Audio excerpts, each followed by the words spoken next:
The bluebells are coming, oh ho, ho, ho, the bluebells are coming, oh ho. If you must sing, Percy, grumbled Douglas, can't you sing in tune? Anyway, our song's about Campbells, and mine's about bluebells. Then it's daft. Bluebells are flowers. Flowers can't come, they grow. My song isn't daft. Percy was indignant. It is, then. I ken fine about bluebells. We've a song called the Bluebells of Scotland. But, said Percy triumphantly, the bluebells of England are different. They're engines, and one of them's coming with his controller. Didn't you listen, he went on severely, to the fat controller telling us all about it? I was away. Oh dear, I couldn't understand it all, but engines on the other railway aren't safe now. Their controllers are cruel. They don't like engines anymore. They put them on cold, damp sidings. And then, Percy nearly sobbed, they cut them up. You're right there, agreed Douglas. If I hadn't escaped, I'd have been cut up too. It's all because of yon diesels. They're all devils, he added fiercely.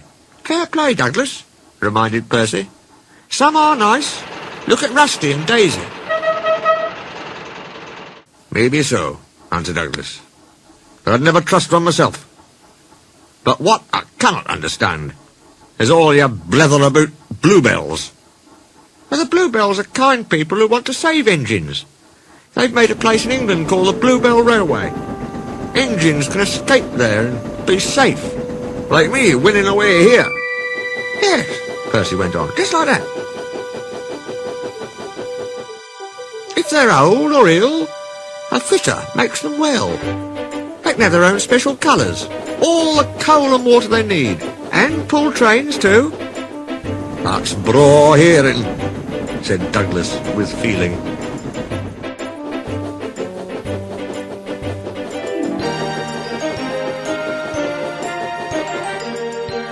The Fat Controller says Stepney was the first engine to escape there. So he's asked him to visit us and bring his controller. But, objected Douglas, how about yon diesels? Mightn't they catch him on the way? We thought so too, said Percy. But the Fat Controller says there's no danger of that. Stepney's a match for any diesel. Besides, his controller will take care of him. He's a brave engine for all that, said Douglas admiringly. Fancy fighting his way through all those diesels just to see us. Look, squeaked Percy, the station's crowded. Silly, how can I look? Unless I be a corkscrew. Why have they all come? There's no train. But Percy was wrong. The signal dropped, and from far away an engine whistled. A gleam of yellow shone through the bridge girders. Here he comes, yelled Douglas. Boop, boop, beep, beep, boop, boop. The two engines whistled excitedly in welcome. Beep, beep, replied Stepney, as with passengers and people waving and cheering, he puffed proudly through the junction on the last stage of his long journey.